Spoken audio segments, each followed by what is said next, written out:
What's up everybody, Will Mosby here, back with yet another video, and in this video we're going to be talking garage organization. So I just moved into a new house. I've got to get all of that, well that's kind of started already, but I got to get all this stuff here organized, and this is a smaller garage for us. I don't have that third garage like I did in the other house, so I've got to like utilize all that space up there, and that's what we're talking about. I'm going to show you how to make these really cool 27 gallon, I think that's what they are, 27 gallon totes or bins, and we're going to hang them. They just slide right in, and we're going to hang them on the ceiling. Great. I'll show you how to do it. All right, so here's the bins I'm talking about. This is the 27 gallon Commander storage tote that you can get those from many of the big box stores, and I have gosh, I've got, okay, 3 up there, 2 over there, 1, 2, 3 here, that's 8, and then 2 smaller ones. These are the, what are these? Similar, right?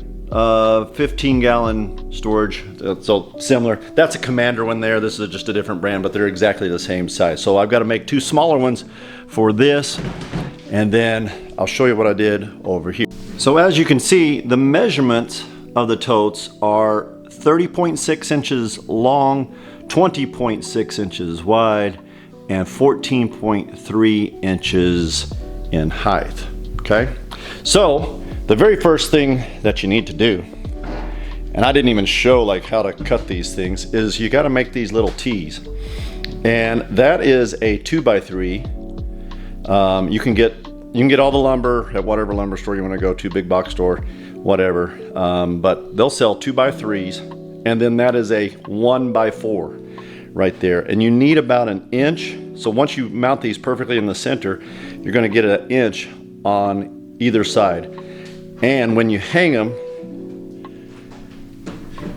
they're going to go just like that and slide right in. So all I did on my miter is I just set up a stop block at 30 inches, and I cut every single board to 30 inches on that stop block and just ripped all those, and then I screwed them together just using an 1.5 inch, you know, wood screw right there with the star drive. I love the star drive, but put them all together with those 3. Hanging them in the ceiling joist, I'm going to use this 1/4 inch by 5 inch in length, kind of a lag screw.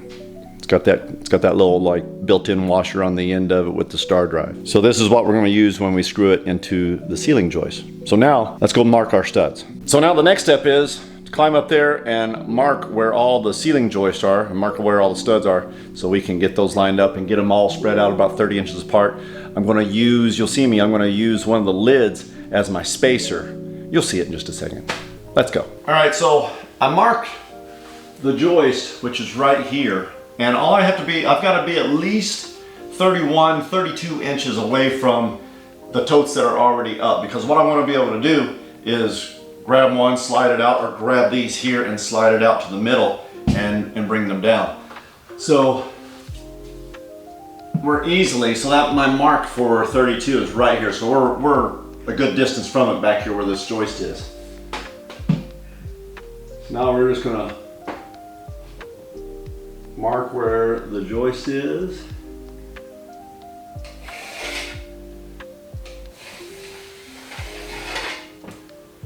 And if the builders did a good job, they'll be in line right there. So hopefully I'll hit it. And my first one over here was 7.5 inches away from the front of the garage on that wall. So I'm going to put this, you know, start this one 7.5 inches away as well. I don't know why I chose 7.5 inches. That's just the way it is. Random number. Definitely recommended that you drill pilot holes for those 5-inch lag screws, and you may end up having to move one of your screws out of the way, just like I did. So my lag screw on the front that I'm securing first is 2 7/8 inch back from the front of the support. So I simply made a mark on the ceiling that was 2 7/8 inch in front of where the ceiling joist is and lined it up and screwed it in. Then on the back, there's a couple ways that you can do this. You can measure how far from the back to the joist is and pre-drill in position here like you see me doing now, or you can measure ahead of time and pre-drill down on the bench. So now to get the distance where the next one's going to go, just use the lid. Put it up there, run it right onto the ceiling.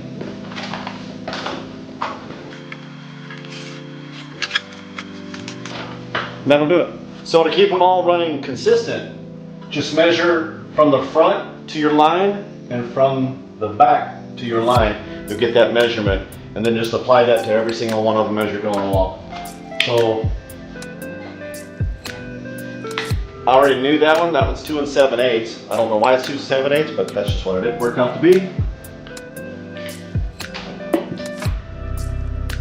And that one's 3 3/8, 3 and a half. Right around there. Yeah, 3 3/8. So we'll just go over to the work table and I'll measure back 2 7/8 on the front, 3 1/4, 3 3/8 here on the back side. Drill my pilot holes, put the screws in, and then tack it up. All right, so I just gotta make sure that this is my front here on the front. I've already got it marked 2 7/8. I just gotta make sure that this side is on that line that we drew from Hank putting the lid up there as our guide.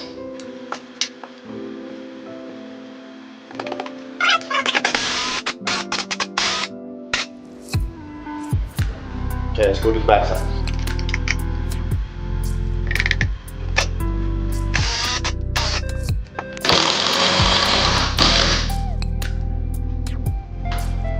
That's it. Now we can just kind of test it. Got an empty one here. And it just slides right in. Yeah, it's great. So to not make this video any lengthier, you just have to repeat the process over and over as many times as you need to for as many as bins that you have or whatever size bins that you have. So this is the process, and I'm going to do a few more of them right here. But essentially that's it. We're not going to take up more video time just to show you how to do more of them. There's no need to do that. You've got the idea right here. The next thing is you do not want to put 10 bowling balls in there. That's not going to work well because they'll really sag here at the bottom. But you can put, a good amount of stuff in these 27-gallon bins and not have to worry about them like folding in and falling on the ground. I have in that one right there, and that guy right there, I've got a propane heater, a floor jack, a little small bottle jack, and yeah, some beer making stuff. So yeah, that one is my heaviest one. And you can see, it's just barely bowing on the bottom. But that's about as heavy as I want it to go. Okay, so now I'm just gonna get to work. I'm gonna run several more. Hopefully you found this video helpful, and now you can go out and build this really cool slide storage for your 27-gallon Commander tote bins. We'll see you in the next video.